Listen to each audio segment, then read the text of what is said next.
think about the niche like that you're most involved in personally. Like find products, like no one knows that better than you, right? So it's like focus on something you're good at, you like. What do you see, like innovate in that market? Because trying to find that niche, like these people just trying to sell like hot products, hot drop shipping products for like 2 weeks before everyone try to sell, is like that's not going to do it for you long term. You're listening to Ecomonics, a Debutify podcast, your resource for one-of-a-kind insights into the world of e-commerce and business in the modern age. This is Joseph. I'll be presenting a wealth of industry knowledge from interviews with successful business people and our own state-of-the-art research. Your time is valuable, so let's go.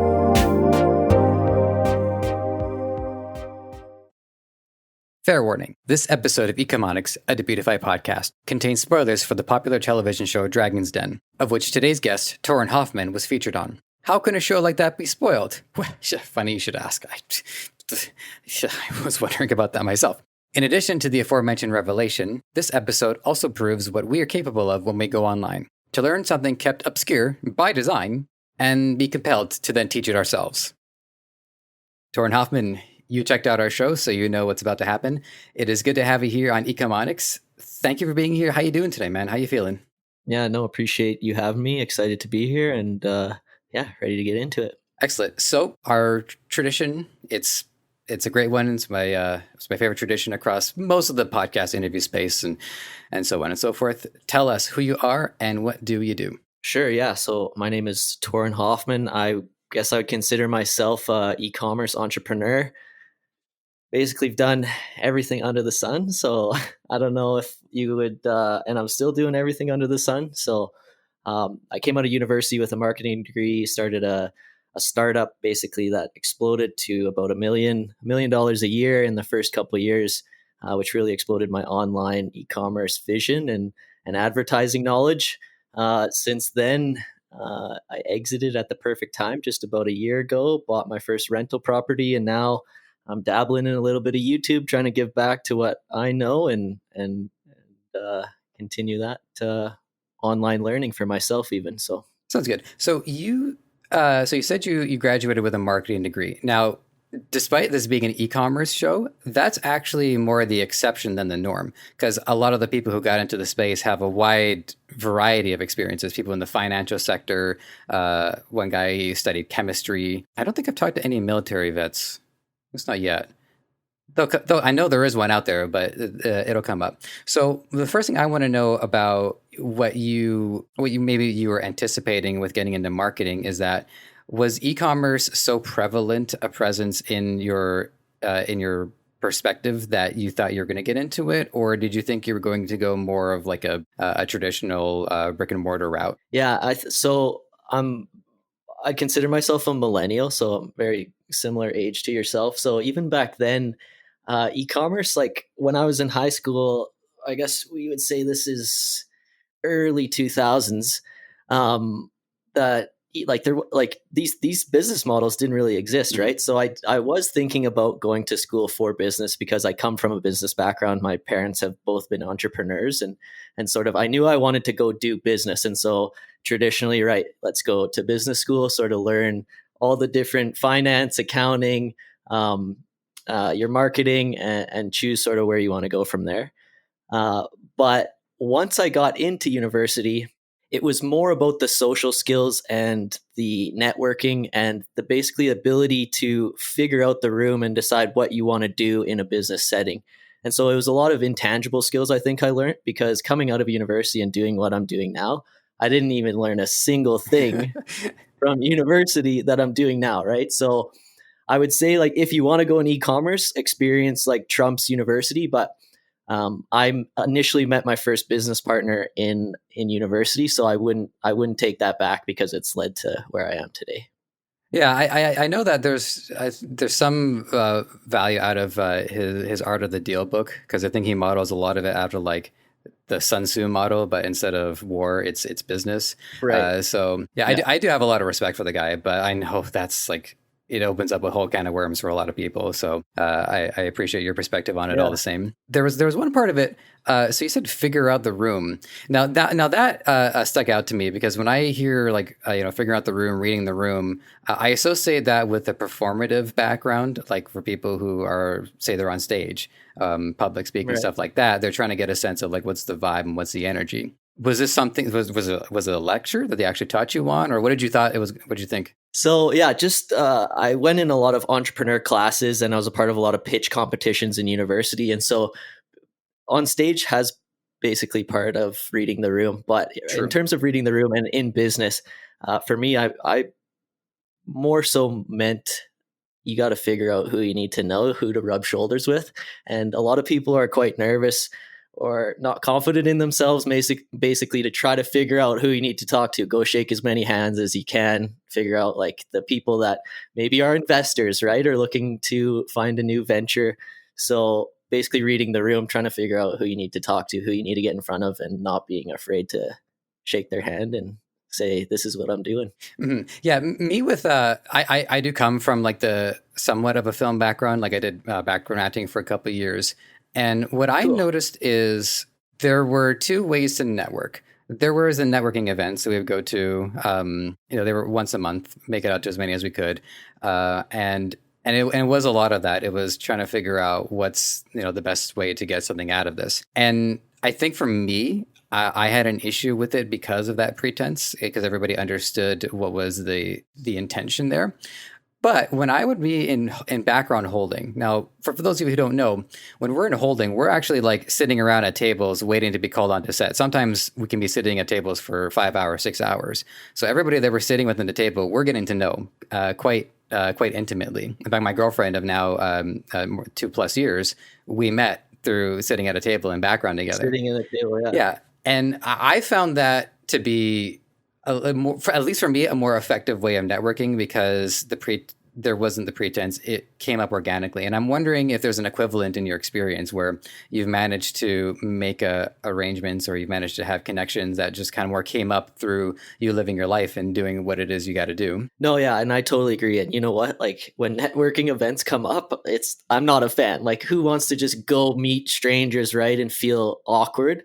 True. So I totally get that. This was part of like your degree, your university degree. It's part of networking. Like you have to go to these events, you have to do this, you have to pitch, right? Like it's part of the whole experience. So, but with that being said, especially today, in the world we're living with corona, but the networking we can do now is all from my phone. Like I can literally reach 200 300 people in an hour with the same message, right? Just trying to reach out to them. And so that kind of networking is just trying to be friendly, just trying to talk business, right? And just trying to get to the people that you want to get to. And a lot of the times I feel like people are too nervous that they'll get shut down, or what we mentioned before, it's being that professionally Mhm. annoying. It's basically trying to get where you need to without like completely burning that bridge. So Yeah, I'll go on the record and say I have definitely a more introverted than extroverted. It was fair difficult for enough. me. Yeah. For a while, I was trying to model the Don Draper style because I really got into Mad Men, Fair. where I would Yeah. just sit at the bar and just kind of like pose and see if Yeah. anybody comes up to me. The only person Yeah. it worked once, or somebody comes up to me and says, "So you're just gonna sit here and let people come to you?" I'm like, "Yeah, all right, good luck." Nice. Yeah. Yeah.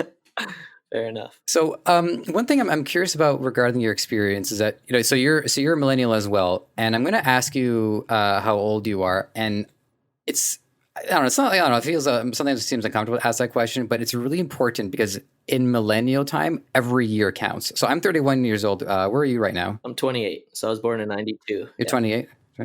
Okay, so that's about 4 years.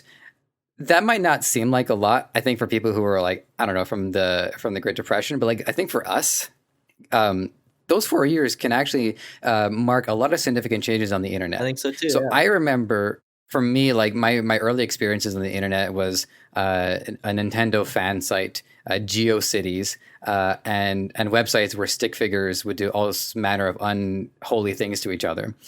Do you remember what were some of your early experiences on the internet? Not necessarily, e-commerce related, but like what were some of the things that imprinted onto you? I can't remember if it was junior high.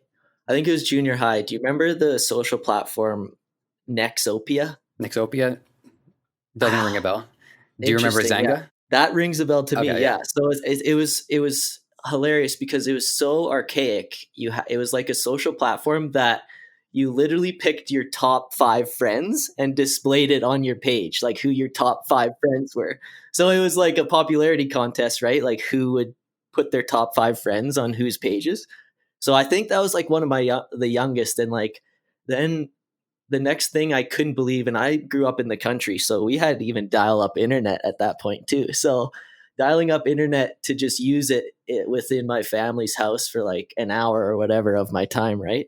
It was quite fun. But I think webcam was the first time it ever like blew my mind, is when I hooked up like a Yeah. webcam so early and was like, no way, like talking in real time. And yeah, most of the time it was probably to girls in high school, right? It'd be like, we're talking to webcam. So yeah. Awesome. I only brought this up one other time, and I'm trying not to bring it up too often on this show. But I remember like the very first experience I had with the internet. We were at my one of my cousin's houses, and he had gotten into one of those chat boards. I think it was ICQ at the time.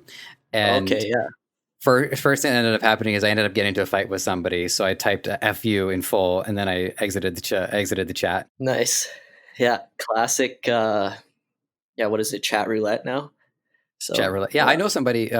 He married somebody that he met on Omegle. You know that the internet. really, Yeah. I was one of the groomsmen. It was that's awesome. yeah, it's Wild. fantastic. Yeah. Now, here's the interesting thing about the internet is that even early on, it fills the void that reality or the mortal coil seems to be lacking. And I say like Nintendo fan sites because I was a big fan, didn't have anybody to talk to in school about it because they were all Sony, PlayStation, and Xbox people. But I would go home or even just check it out before I go to school, and there was a community of like-minded people. So very early on, it occurred to me that it was giving me an ability to shape my life in a way that I want, and it's only continued to have that impact, and it's much more, way more profound than I could have imagined. And I know that it had a lot of that for you too, because I know that you were teaching yourself how to fish. What I wanted to ask about in specific was the learning part of it, because online learning and self-teaching is, I mean, it's a revolution that we're experiencing. So how did you find learning online compared to learning in the classroom? Yeah, for sure. So that's actually a great question because I myself just released a YouTube video where I talked with one of my good friends on how he makes his money on YouTube and Skillshare. So same sort of talks you've had before, where basically he took a class in university, almost regurgitated it, and put it out on Skillshare, and now Skillshare pays him $8,000 a month, right, for that 8 grand. same university cost. Yeah, yeah. Oh, you're gonna have to listen to my podcast there to hear the story. But yeah, so the online learning. So I have a couple YouTube channels, but one of my side hobbies is fly fishing, and so fly fishing is it's an interesting. It's a very clicky little sport. It's based on secrecy, right? So it's all Mm-hmm. about where to find the fish, and you can't be sharing it. But I couldn't have anyone to teach me because everyone was being way too secret about it. So I turned to YouTube and I basically taught myself a physical activity, sport, if you call it, outside from watching YouTube videos.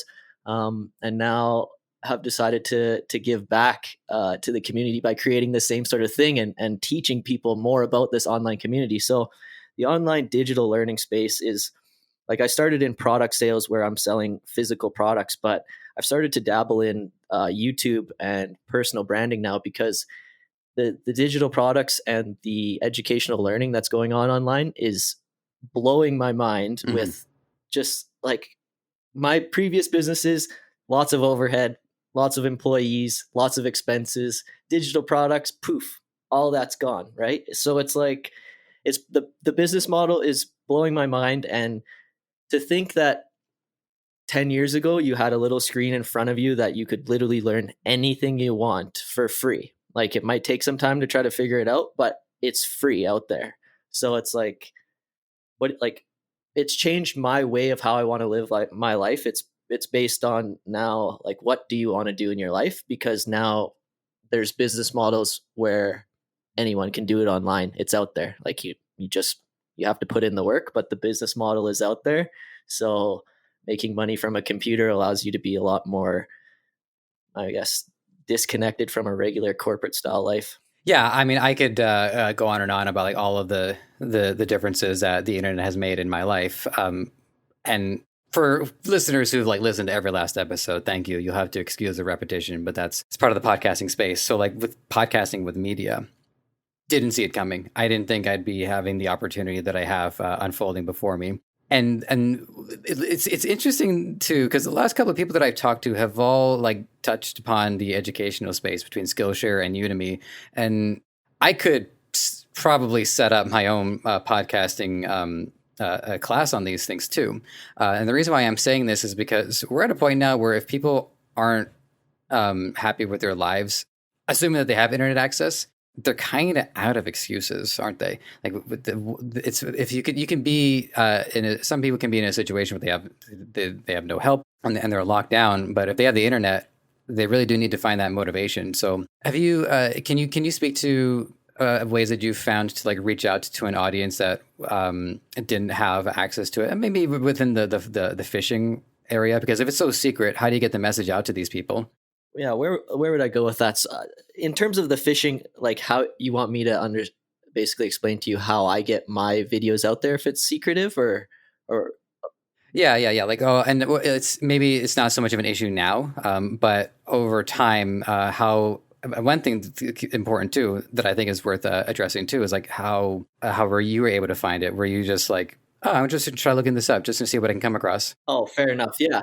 Yeah. Well, like growing up on the internet, right? Like if like I would go out to the physical fly shops, get intimidated. Like no one wants to teach me or tell me anything, right? So you go home, Google it, and like there's someone out there who's answered it for you. So spend a bunch of time just trying to learn online, whether it's someone in New Zealand who's teaching it on YouTube or it's someone in my local area.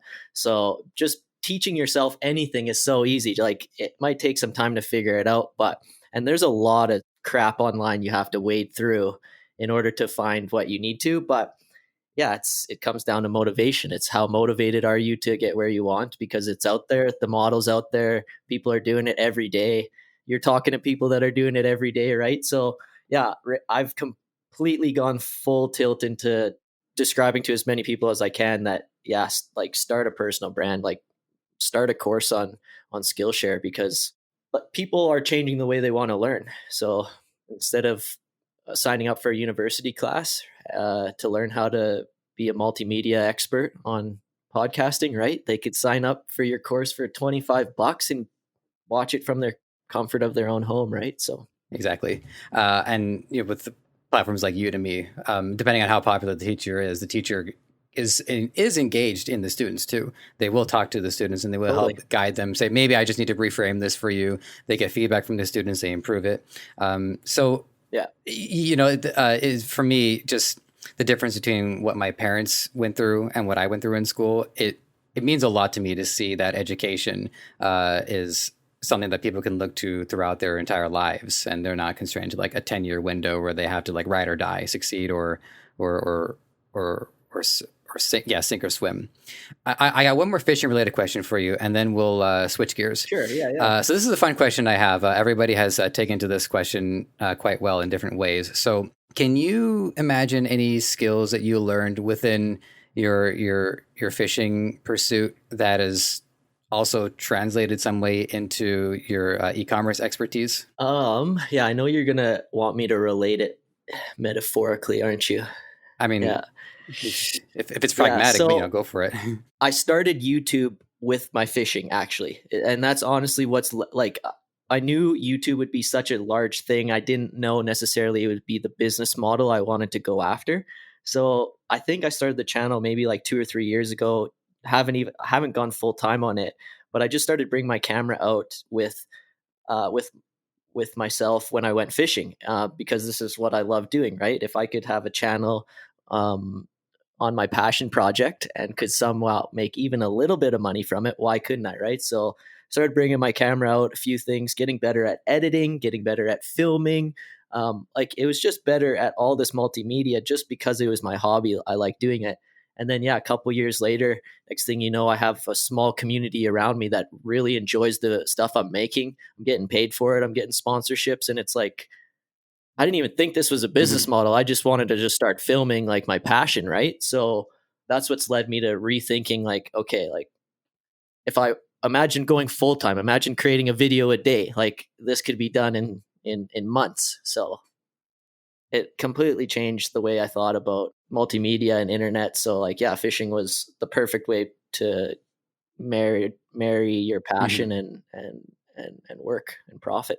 Yeah, and I think what you'll see too is that things that you can continue to learn in the e-commerce space or in the media space can then influence things that you can do with your fishing programming, and then vice versa. I Totally. haven't found it, not for lack of trying, but are you doing any e-commerce stores where you're selling fishing products? I am actually, yeah, and so those are some of my most popular. Yeah, it's funny because I almost like try to teach that to students as well. It's like think about the niche like that you're most involved in personally. Like find products like no one knows that better than you, right? So it's like it's going to be hard for me to find a winning beauty product unless I'm like a really good drop shipper if I'm not a woman, right? Like or someone who buys beauty products all the time. So I'm like focus on something you're good at, you like. What do you see like innovate in that market because trying to find that niche like these people just trying to sell like hot products, hot drop shipping products for like 2 weeks before everyone try to sell is like that's not going to do it for you long term. So yeah, it's much better to try to go in that niche and like I'm a fisherman and have been for a long time. So like I know it's most of the time blue collar 35-year-olds to 65-year-old men who are buying my products online. And so I know it's like, yeah, you get women to sell it, money. So exactly. It's just psychology, and so, yeah, it's just what you know in that niche. And one thing I wanted to comment on with the winning product videos is I see your point of view, because I know like on our Debutify YouTube we do run those videos.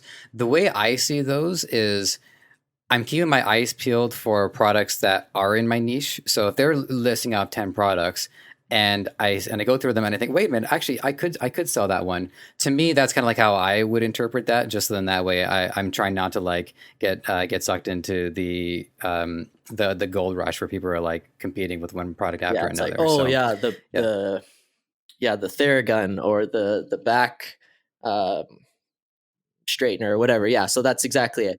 Oh yeah, You yeah, the wanna the posture one. I bought that by the and way. yeah, how was it? Uh, the problem was Velcro.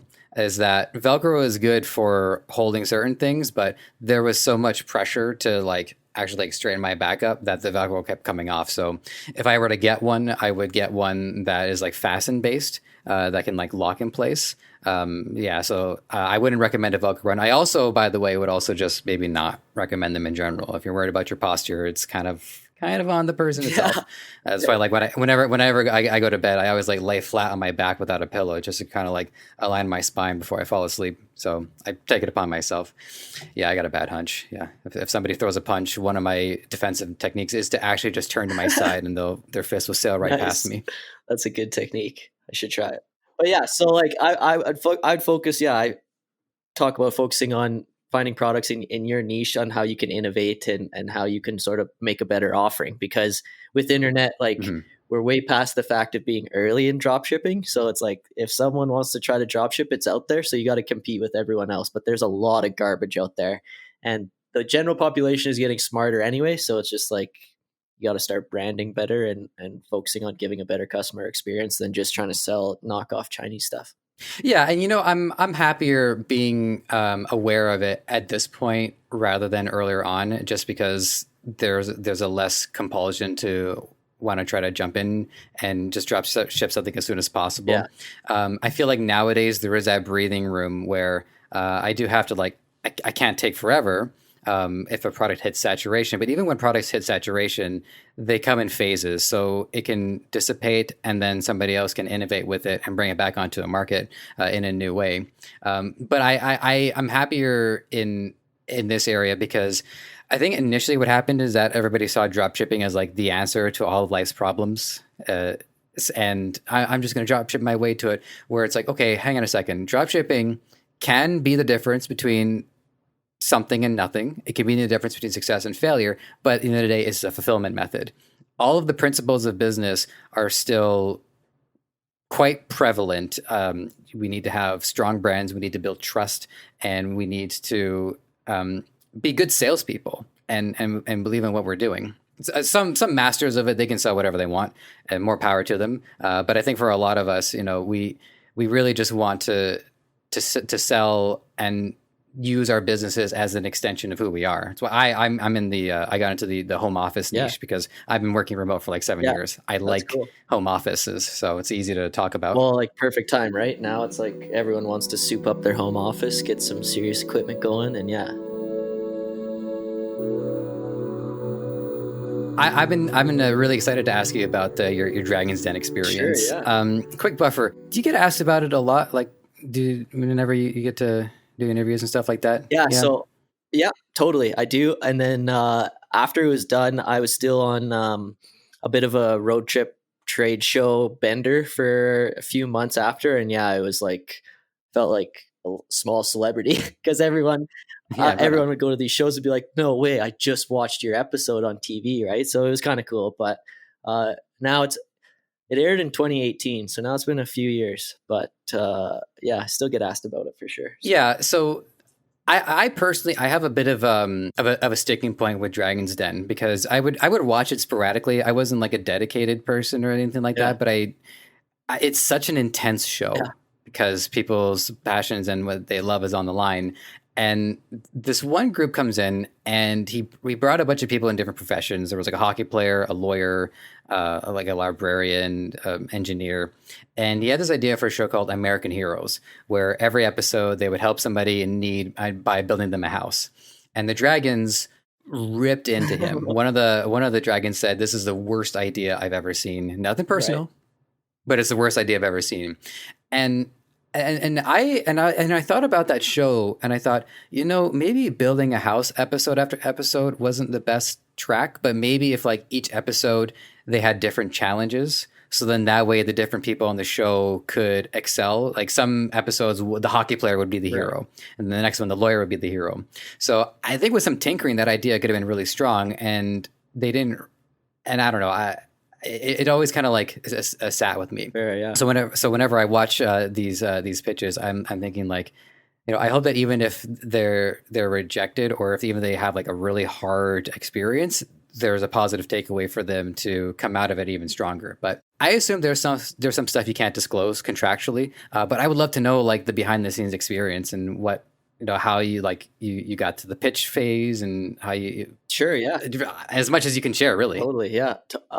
So to give the viewers a little background, university, I met a business partner where our business was, he would purchase red wine barrels after they were used to create wherever I think he used to purchase them from Summerland in BC.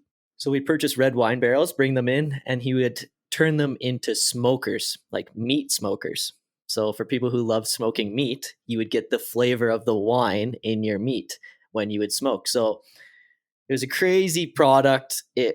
We only had it around for about a year until we realized like we can't insure this product because it's a wooden smoker, and if we light someone's house on fire, like that's gonna be company ruining, right? So from that, we basically turned it into furniture and decor, because people loved these wine and whiskey barrel furniture pieces, furniture and decor pieces. So we made everything from coffee tables to wine bottle displays to glass displays to liquor cabinets, all out of these barrels. So pretty cool business model.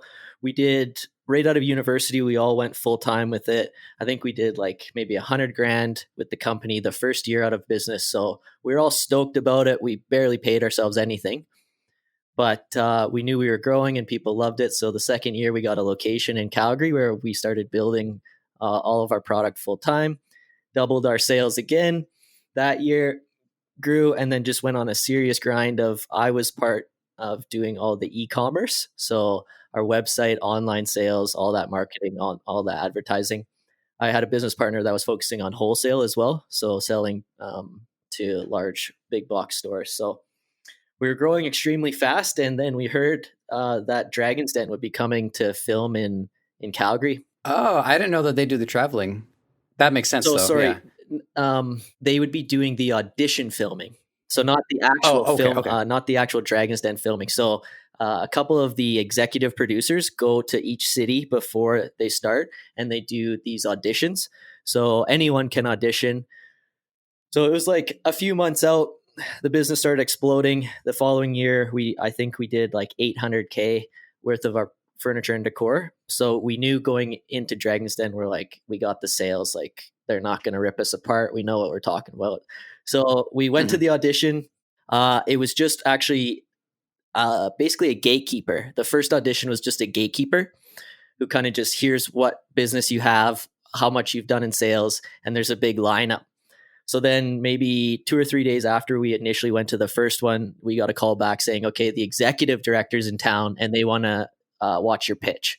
Because now this is going to be the choice on who goes to Toronto to film the actual. So we go back in, we bring our products, and we pitch to the executive director. And yeah, basically just tried to give them more numbers. Like we're all like, we know Dragon's Den, like we know what they're about. So it's just, here's our sales numbers. We're killing it. This is our projections. They invited us to go to Toronto, but they don't pay for anything, right? And so if you were to go to Toronto and film, only half of everyone that films actually gets on air. So it's like we had to outlay, I think, $5,000 or $6,000 to get us there with all of our product and get us back just for a 50-50 shot of getting on air. So it was like interesting, but we're like, we got to do it, right? We got to try our shot for Dragon's Den. So we were in Toronto, and it's a funny story, but we didn't even practice our pitch for the actual Dragon's Den until the day before. Like the day we landed in Toronto, the day before is when we were like, okay, we should probably figure out what we're going to pitch. So yeah, we went in and we basically killed it. Were you able to watch the pitch? I watched the whole thing start to Yeah, finish. nice. Yeah. So we went in, we did really well. They loved the product. We had them arguing over deals. I think we were in the den itself for like just under an hour, and they cut it into 7 minutes. So it was like it couldn't have gone better. We shook hands with them. We left. We got a deal. We also got a deal for more than what we asked for, which was awesome. And then basically after that, we still were then told to be completely quiet. Couldn't say if we got a deal. Couldn't say anything.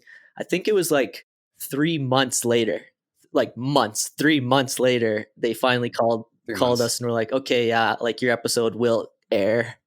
You can tell people now. So it was pretty wild. Like we had a big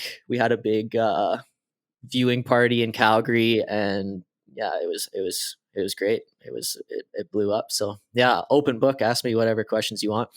So part of our actual, and I left this part out on purpose, but Brett Wilson, if you know Dragon's Den, was a previous dragon years ago. He had heard that we were going to go on Dragon's Den, and he wasn't a dragon, so he gave us a call up before, and he was kind of like, I don't want to ruin it for you, but this is what Dragon's Den is actually like. It's just for show. Everything's for show. Like, and we're like, yeah, we kind of knew that. So he's like, just go in there, do awesome, and just like use it as a big old marketing explosion for your brand. And we're like, okay, sweet. So we went in just trying to get a deal, and then as soon as we got home, within those 3 months before we heard if it was going to go on air or not, we went to our bank and we said, this is the deal they're offering us. And they said, we'll give you the same amount for 5%.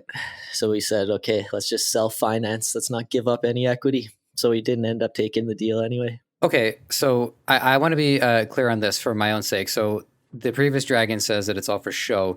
Now, does that mean that the offer that they give you, like you don't actually get to take it, or you can take it? I'm sorry, I'm not 100% on what happened there. And yeah, here it is. And I hate to ruin Dragon's Den if anyone's a big fan, but for instance, we shook hands with Manjeet, In that season, she shook hands with 60 businesses, 60, at like 100,000 each. Like there's that seems a little, the math That's a seems a lot of, little off here. So anyways, yeah. So Brett basically told us, he said, even if you get a deal, only 5% of them actually make it on paper. So with that being said, how many effing deals do they make on TV, right? To know that none of them actually go through. It's just all TV, but that's TV, that's showbiz, baby, right? So I will say I didn't know that. I did think that the deals were legit. I'm not a heartbroken or anything. I'm fascinated. I'm actually like motivated now just to come up with a completely absurd business model, just to go in there and to like, so check this out. So you always lose your left sock, so we sell the left sock, and then we got this other business where we sell the right sock. So just and then you get lit up, and then you get famous, and then you'd sell 1 million. That's what you have. It's like the Dragons are there for their own publicity, right? Like they want to go in and throw around a ton of money, look like they're huge entrepreneurs and they're investing in all these businesses, when in actuality, it's like they're there for TV too. So 2 questions about that. One of them is with the $6,000 or so that you guys had to spend to be there. I figured you guys write that off on your taxes as a business expense. Yeah, as a business expense. Yeah, but I mean, that checks out. It'd be nice for them to be like, we'll pay for you, but we totally get it. Like, well, maybe if you're accepted, we'll reimburse you. Like you got to win. I don't. Yeah, it was just like something along those lines. Yeah, we were kind of. It's Canadian television. Yeah, we were kind of like, oh shit, that's how much it's going to cost us. Like, yeah, like whatever. Let's do it. Let's do it for the experience.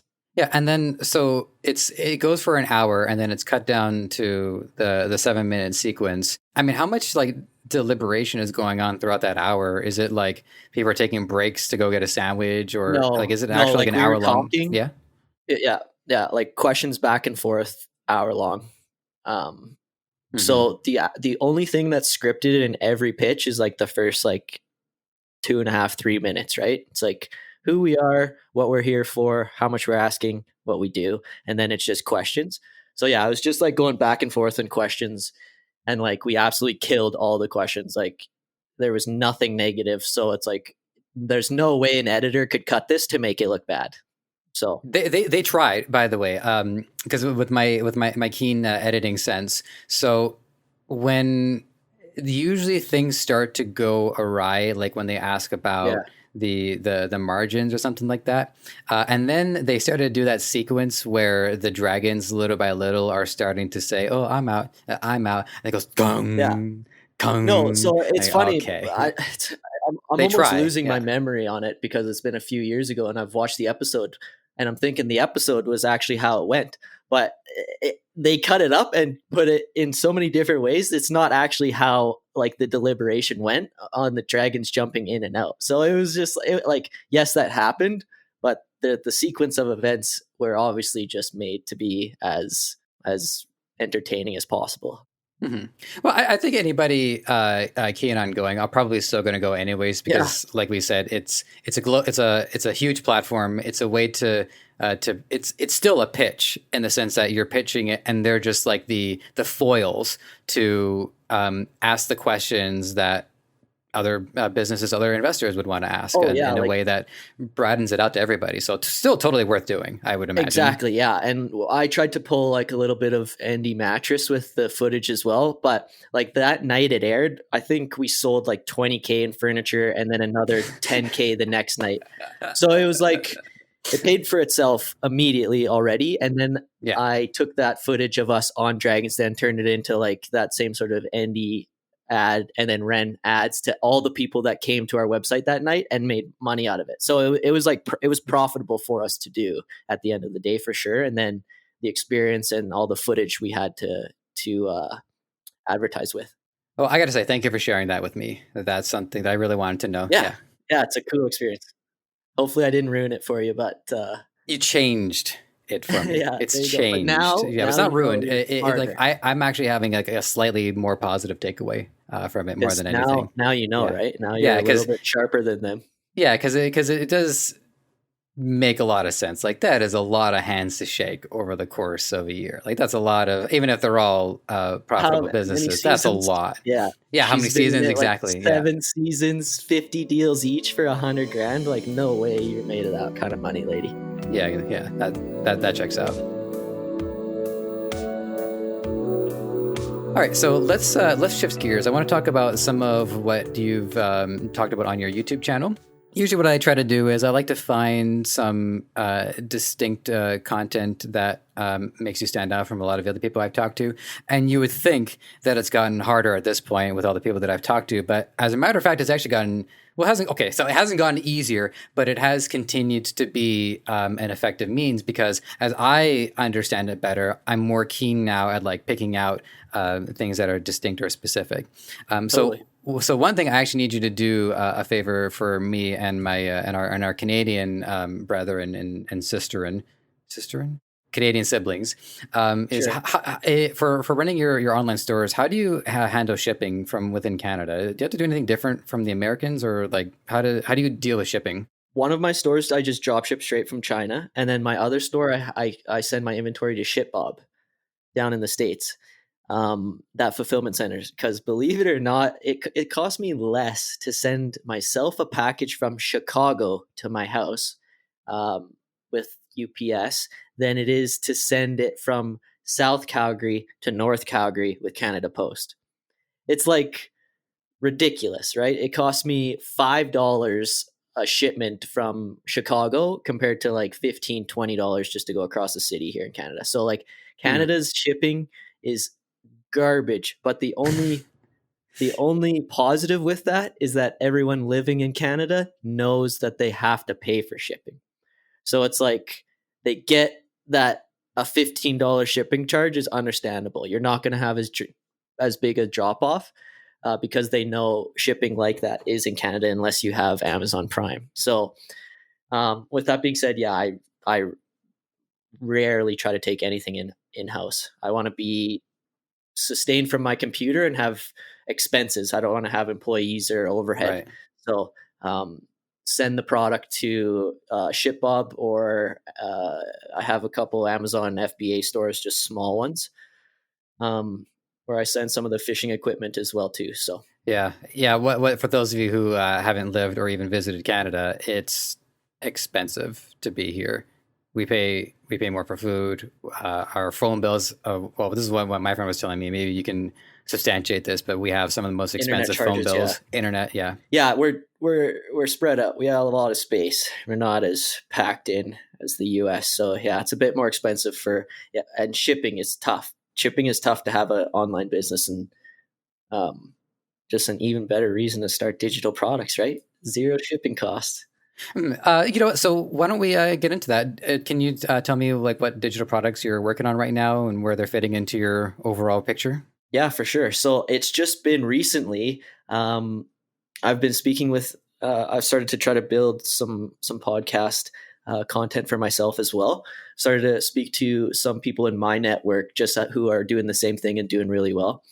And most of them, it's that Udemy Skillshare. Like it's still like it's like they use YouTube as an organic platform to market themselves.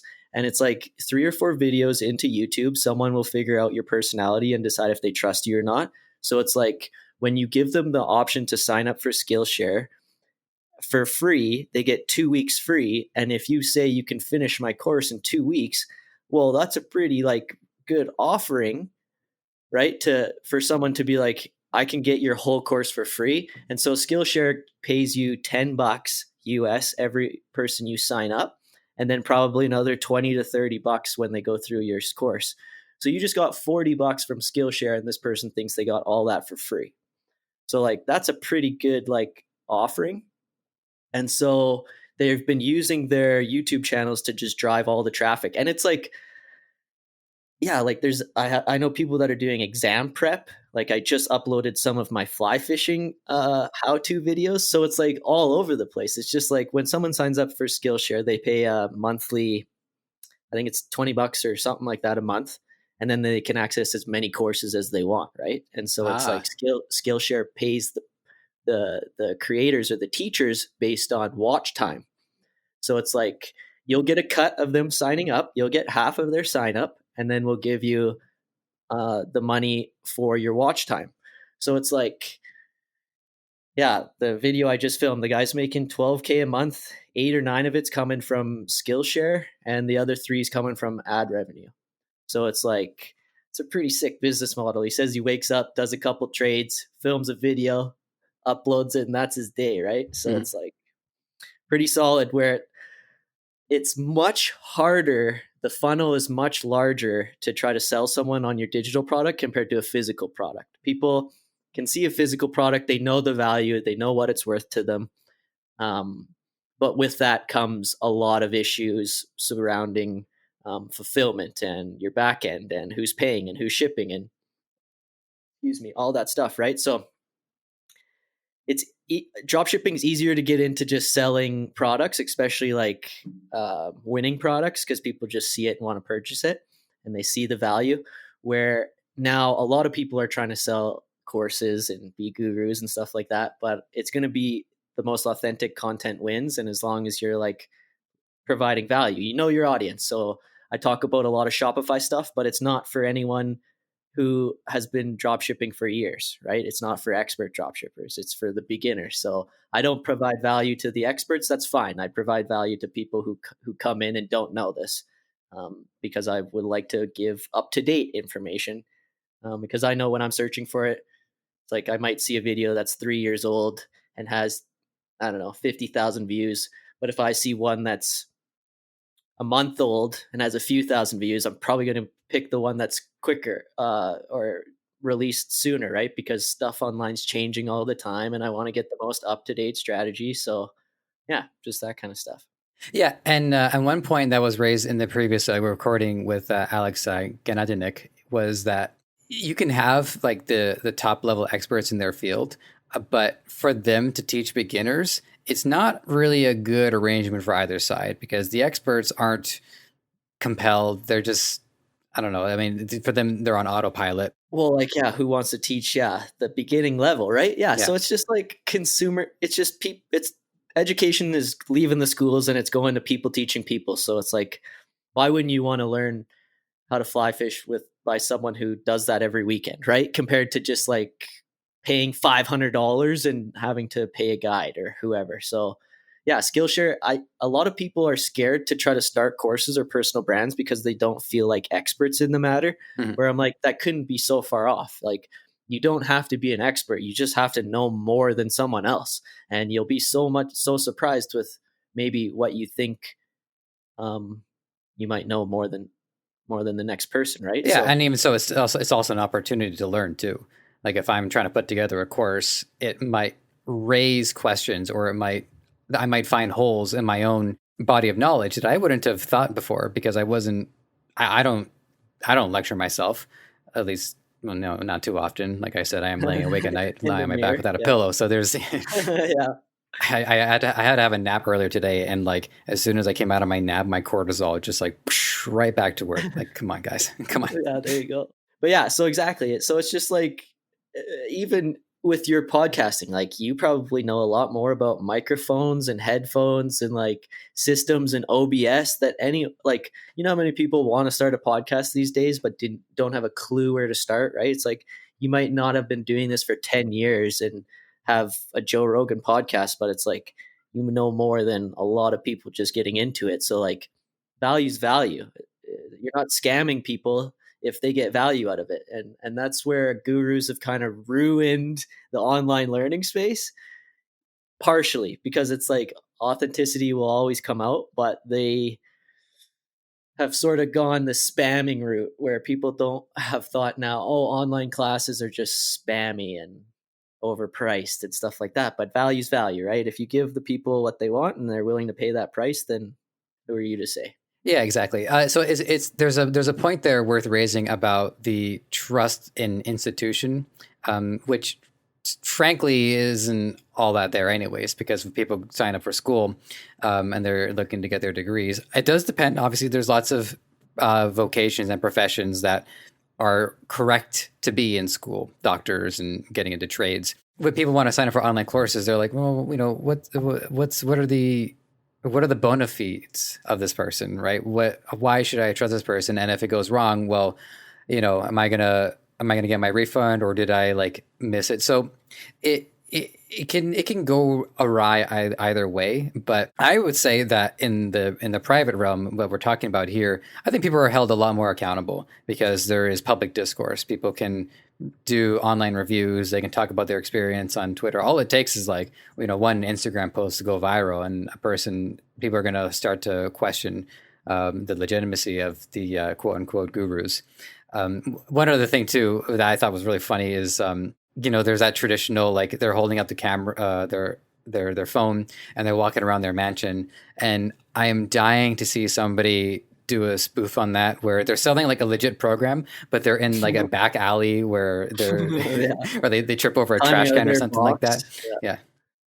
Yeah, no, yeah, I get it too, and that's why it's almost like it's up to each individual to check the boxes, like do their due diligence on these gurus, right? Like watch some YouTube videos. I feel like I'm a pretty, like, I can figure out people like decently enough to know if I'm going to get scammed or if this is real, and that's why giving more value than asking for, like, might be the way to do it in this 2021, right? Is producing YouTube videos that give people value first and foremost, and like finding those, like, yeah, that it's such a good offering. That Skillshare is such a good offering right now if you set up a course, because it's like they get offered all that info, all that value for free, but you get paid for it. So it's like that's where the legitimacy is coming from now, is that even though Skillshare is maybe not like a university, there's classes that have thousands of reviews by other people, right? And it's like now people are being held accountable to people, and it's like as long as the vast majority believes they got value out of it, then probably will as well. Yeah, and this is as good a time as any, because there was a YouTube video I wanted to ask you about in specific where it's really stood out to me because you were able to generate, was it 7,000 K in revenue without ad spend, which that's kind of like, that's been at this point, that is the pattern interrupt, because we all recognize the importance of advertising and we recognize that we have to spend money on it. Now, there's also the element of, oh, hold on a second, you didn't just like pull this out of thin air. There were prerequisites in order to be able to pull this off.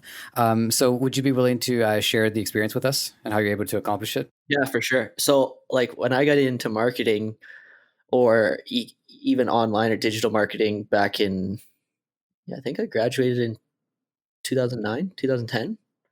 Yeah. Everyone was still on about email marketing and the list, right? Money's in the list. So the majority of your marketing dollars should be spent trying to grow your list. And a lot of online gurus were talking about email marketing, not this Facebook advertising kind of thing yet, right? It wasn't this insta buy. It was more like build your list, build your list, build your list. So yeah, so like early on, whatever business I was doing, I've started to do that, build a email list, but with proper flows and drip campaigns coming out of them. So like before you set up any of these campaigns, just spend a day writing out 4 or 5 emails that might go to these people before you ever ask them to buy something, or as soon as they sign up to your list, right? Tell them about yourself, give them a bunch of value. And so it's like making these drip campaigns, creating actual value for people when they go to your website, is a lot easier when it comes time for like Black Friday, Cyber Monday, any kind of, like, people love deals. So it's like you create a list big enough that even at a 1% conversion rate, you're making money. So it's like, I kind of titled that video, obviously for YouTube being clickbait, but it's like full blown. Yeah, it's a strategy. Email marketing is still around. Like build your list. People know about you. They feel more comfortable with you. Like people think, like drop shipping, everyone thinks, oh yeah, people will just see my ad once on Facebook and purchase. And like that happens maybe like rarely does that happen where there's a product someone's willing to buy instantly like that. Right. Other products, especially higher ticket products, they take more touch points, right? It's like I'm not trying to go on Facebook and sell someone a $1,200 coffee table. No one's going to buy that the first time they see it, right? Like, don't know this guy, not going to drop that kind of money on it. A lot of this has to also tie into one of the terms that you've used in the video. I think you also said it in your Etsy, one of your Etsy videos as well. At least I think there's multiple, because I know I just looked at one. Because you talk about the customer journey, and a lot of what you're describing here ties into that, where you cannot reasonably expect a customer to blow $1,200 on something without any further investment. And well, I mean, I don't know. I'm sure there's just hearing about you. Yeah, exactly. Yeah, it's hard. So how did you like? I'm surprised that I hadn't really heard somebody use the term customer journey before, or maybe it's getting to the point where some stuff is starting to leak out the other side. I wouldn't be surprised. But how did you come across the idea of the customer journey? And so generally, what do you do to implement it? Also, a good question, because I was in coming out of university, like drop shipping, right? Like, oh, that's the dream. Just like sell shit from China to Americans and make millions. So what I don't think I realized right away is that like there's a certain threshold, like not many drop shipping stores have an average order like over $100, because that's a lot more of an investment for people, right? People don't buy that instantly as often.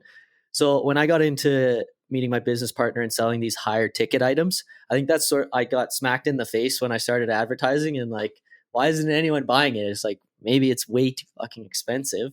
So they're not going to see it once and want to buy it, right? So instead, this is where, I got my experience in customer journey, where it's like, instead, why don't I just create a bunch of content in the business, whatever the piece of content did the best, or I'd have people like the most, I would take that piece of content and advertise that, because I already knew it's going to do really well. So I'd advertise that piece of content.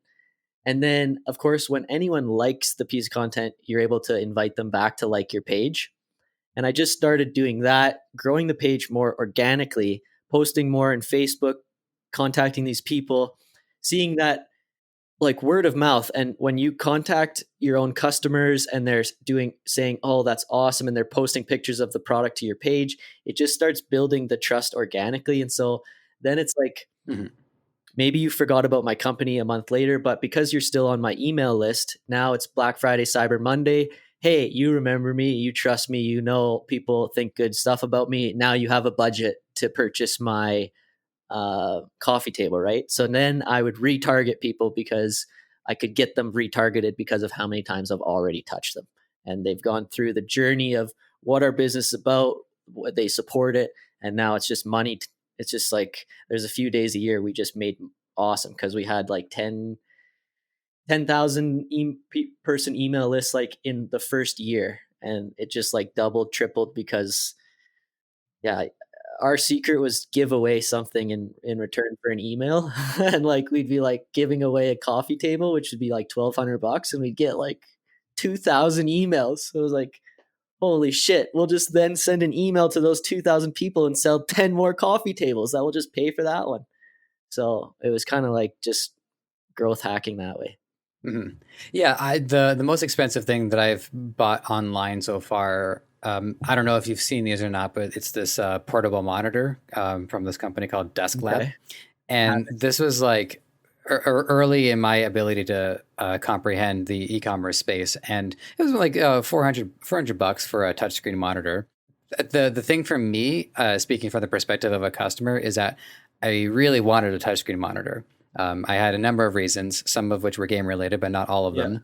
And I knew that I was the target market for it. And so they did keep targeting me, and they kept being on my mind. But what they didn't do was they didn't really give me a chance to get my email or anything like that. They just kept advertising.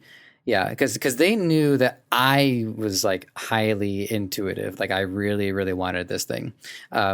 Down the line, I've seen other companies now they're selling it too. It's hilarious seeing like what some of these people try to get away with. It's not called Desk Lab to them. To them, it's like Portamana or something like that. Just pulled that off out of thin air. But I see the desk lab monitor with the name on it still on the commercial. Like it makes me laugh like what some of these people are trying to get away with. And what it does too is also makes me wonder like, well, if that's them doing that, then Desk Lab make these, or did they also get from manufacturer, and were they the ones that were like drop shipping your product before somebody else was?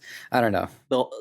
Like the whole world is basically run on drop shipping, and it's like, so yeah, this will blow your mind. I didn't even mention it, but when I was with my selling this furniture and decor, we got approached by Wayfair, the Bay.com, like Walmart, Jet, like all like, so they wanted to onboard us onto their online websites. They didn't want to purchase any of our products beforehand. They wanted to put our products on their website under a different brand name. And then anytime we sold it, we would drop ship for them. So I was literally like, we were creating our own products in a warehouse in Calgary, drop shipping for Wayfair. So that's what Wayfair does. Wayfair like might hold a select amount of SKUs, but the majority of all their products are just basically people they've jumped through hoops enough to put their products on Wayfair that gets drop shipped from. So we weren't allowed to put any of our branding on any of our products when we sent it to Wayfair customers. We had to send it out within 24 hours or else we got strikes. So it's like I was drop shipping. Like I was the supplier. I was drop shipping as a supplier, like before I tried doing it the other way around. So the whole world works like that. My past sales job, it was well, they called it sourcing. They didn't call it drop shipping, but what they would do is we would have relationship with different authorized dealers for luxury watches. Oh yeah, okay. And customers, and so they would go to the website and they would see, oh, this Rolex GMT 50 is available. So they'd call, and I couldn't just say yes because technically we didn't have it. So I said, well, so is this in stock right now? I says, well, good, babe. Okay, actually, Yeah. Obviously I didn't do that, but that's what was going on in my head. And I have to explain the process, and they'd be like, okay, well, as long as I get my watch. So yeah, like I was doing that too. It didn't occur to me, but I know.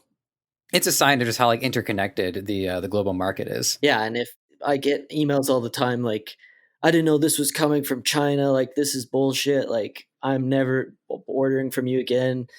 I love just emailing them back like, do you shop at Walmart? Or it's like most of the time at the very bottom of their email it's like sent from iPhone. It's like, oh my gosh, Yeah. like you have to be, yeah, IQ level 50 to send messages like that. Like, I don't want your Chinese garbage sent from iPhone. It's like, oh man, you're out to lunch. That just comic Yeah. crap out of my Yeah, house. exactly. So Yeah. yeah, you'll always have haters, but like, yeah, we're so interconnected now. If it's like, if it can come from China in 2 days, then like, who cares? If that's what you want, you get what you want, then who cares where it's coming from? That's in my mind. I'm a very like e-commerce, so all the shop local people might hate me for that one. Yeah, I mean, I'm a mix. Like I will try to support local businesses if I can, because I do like experience, and it's nice to get on my feet and go for a walk. But it's a blend. Sometimes I'll buy from big boxes. Sometimes when I bought my TV for Black Friday, I deliberately said I gotta support someone Canadian, so I ordered from Canada Computers. I was like, I'm not getting my TV off Amazon. I'm not giving them that win. Yeah, fair enough. We're essentially out of time because I don't have you for too much longer. So before we get you on out of here, I also want to make sure that whenever people do like those like limited time drop shipping challenges, that I just like hear about your experience, because it's important for I want our listeners to hear these stories, because for people who like me are taking forever to get started, I want to hear what you were able to pull off in 12 hours. Oh, so like that challenge was just to get the first sale in 12 hours. Okay. So Oh, yeah, okay. so typically like in any of my dropshipping stores that I start, I test products and I don't expect to be profitable like anytime soon. I just hope to break even enough that I can fill my pixel with enough data to get into lookalike audiences. So it's like, if I can be profitable, that's awesome. So with that being said, it's like, man, I'm usually like, and a lot of people don't understand this, but sometimes I spend 5 to 10 grand at just break even before I get into the right pixel data to actually go profitable. Beginner dropshippers don't want to hear that they got to spend 5 grand at just scraping in hopes they'll get the right data out of it, right? So sometimes people hit products right away that do awesome, and sometimes they don't, right? I'm a proponent of like knowing Facebook's pretty smart. They know how to target. So as long as I'm making sales and it's at my break even, I'm fine to continue feeding my pixel data. So with that being said, those 12-hour challenges are kind of like, yeah, a lot of people are scared to drop ship. So that's like, I don't expect to make a lot of money out of that store, especially when I give away the store or whatever I'm selling.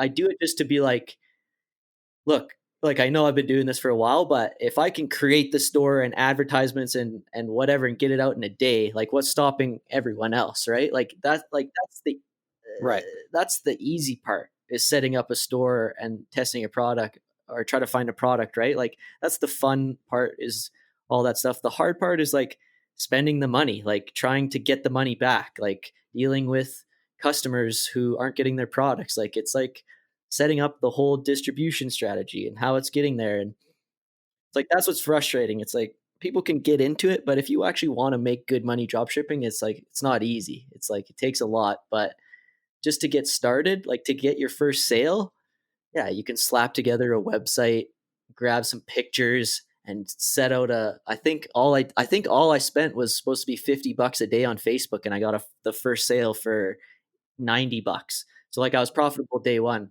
I Mhm. didn't even let it run because like I do multiple of these challenges all the time, and not too interested in Mhm. trying to test more and more products, more just trying to film these videos because people like that video. It did really well for me. So I might try to do more of those challenges. But yeah, for you, like I really want you to focus on, look at your niche, try to innovate, like don't follow all these people that are just trying to sell the same product on Facebook and stealing each other's ads, and it looks so bad, right? And it's like it can happen, but yeah, that it's tough. It's that initial buy. So you need, like there's a few things that people need to know in order to get their product on a platform like Facebook. It has to look trustworthy. You have to look like you're the original seller of the product. It has to look like they can get it in time if they want to contact you through email or number.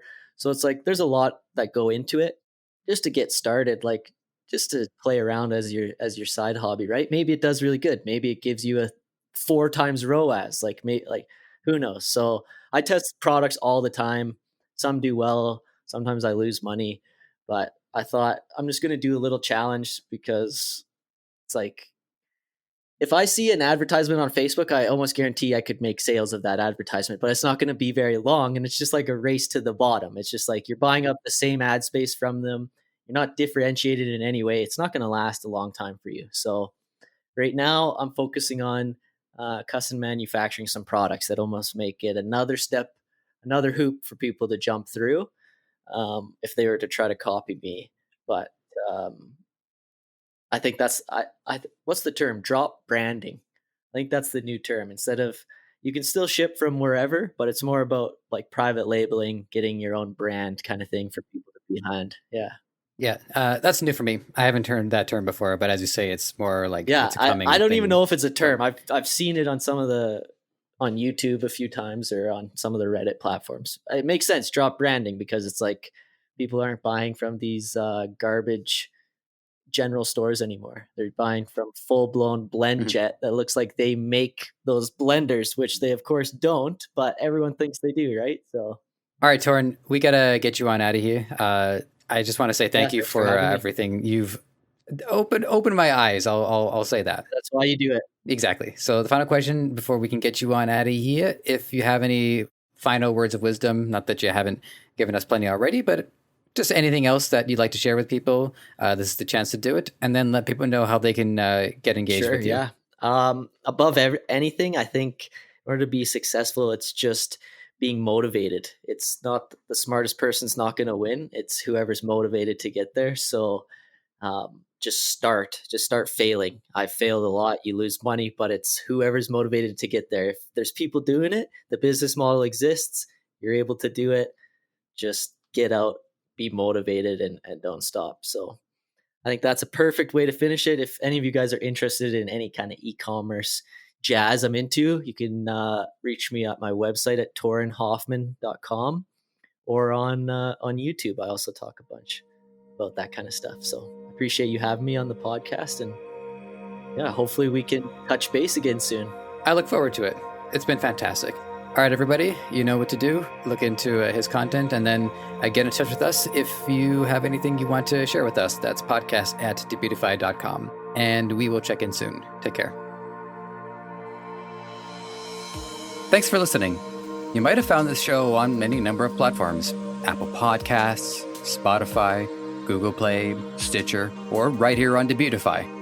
Whatever the case, if you enjoyed this content and want to help us thrive, please take a few moments to leave a review on Apple Podcasts or wherever you think is best. We also want to hear from you, so whether you think you'd be a good guest or want to weigh in on anything related to our show, you can email podcast@debutify.com or connect with us on Facebook, Twitter, Instagram, and TikTok. Finally, this podcast is created by the passionate team at Debutify. If you're ready to take the plunge into e-commerce or are looking to up your game, head over to Debutify.com and see how it can change your life and the lives of many through what you do next.